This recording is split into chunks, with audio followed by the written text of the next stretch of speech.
Olá, vamos para mais uma aula de língua inglesa.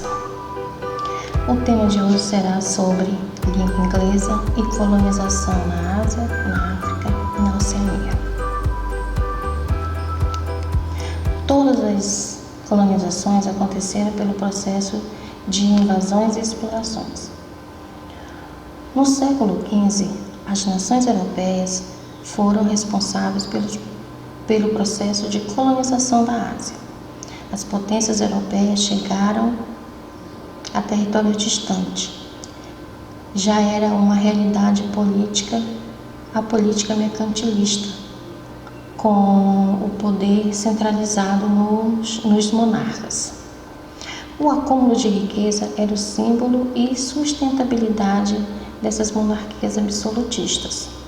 O processo de ocupação e exploração do continente asiático por parte das potências europeias ocorreu no século XVII e foi até o século XIX. Todo esse processo de ocupação e exploração se deu devido às riquezas existentes, que eram o ouro, a prata, os tecidos e as especiarias. A distinção em relação ao processo de exploração no interior do continente se dava diante da ocupação do Sudeste Asiático e do Oriente Médio. Uma nova cultura, a partir da colonização europeia, gerou reflexos diretos no modo de vida de muitas civilizações. Diante desse período, houve muitos conflitos para determinar a posse e a exploração. Os europeus implantaram as plantations, a monocultura de exportação. Apesar dos esforços dessas civilizações em proteger sua identidade e suas riquezas, elas foram derrotadas pelos europeus. Diante desse processo de ocupação pelos europeus, o dialeto do povo asiático não deixou de sofrer influências de outras línguas, como o inglês trazido pelos europeus. A independência do continente asiático se deu por conta de duas causas: o enfraquecimento das nações europeias após a Segunda Guerra Mundial e a eclosão de movimentos de luta pela independência. O processo de descolonização asiático contou com o apoio norte-americano e soviético. Isso é explicado pelo fato de que, naquele momento, desenrolava-se a Guerra Fria. Desse modo, ambos desejavam expandir suas áreas de influência do capitalismo e do socialismo. Respectivamente, isso nos países que iriam emergir com a sua independência. A África.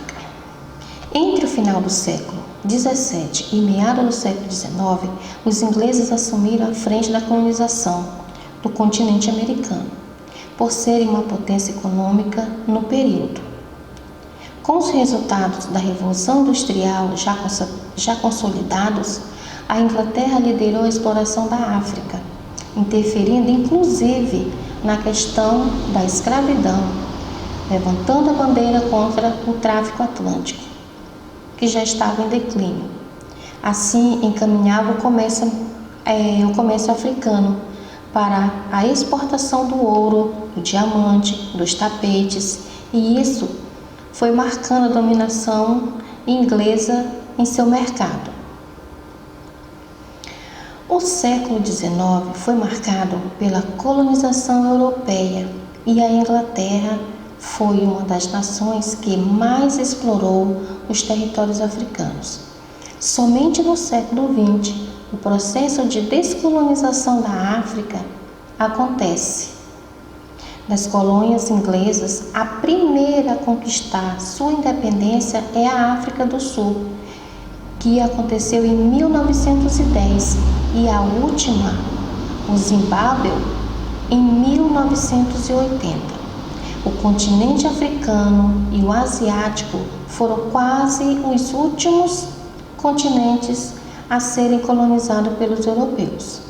Já a Oceania é o continente mais isolado do mundo. Sua barreira geográfica fez com que fosse o último a ser descoberto pelos europeus que ficou conhecido como Mundo Novo. Assim, na América e na África, e também na Oceania, todos eram ocupados pelos nativos aborígenes, antes da chegada dos europeus. Em pouco tempo, grande parte desses povos foram praticamente dizimados, e o que restaram reivindicaram até os dias atuais os seus direitos. Após a colonização inglesa, os aborígenes foram exterminados em massa. Isso aconteceu da mesma maneira com os povos indígenas da América, com a colonização portuguesa e espanhola. A Oceania teve várias línguas, mas a que predominou até hoje são o inglês e o francês. Então vimos no decorrer das aulas que tanto a África como a Ásia, a Oceania, todos herdaram a língua inglesa, e tudo isso aconteceu devido ao processo de colonização e também da influência que vinha pelos portugueses. Bom, gente, aqui nós vimos um pouco da história desses continentes. E podemos entender que a partir daí, só a partir daí, o inglês passou a ser a língua mais utilizada em todos os países. Tenha um bom estudo e até a próxima.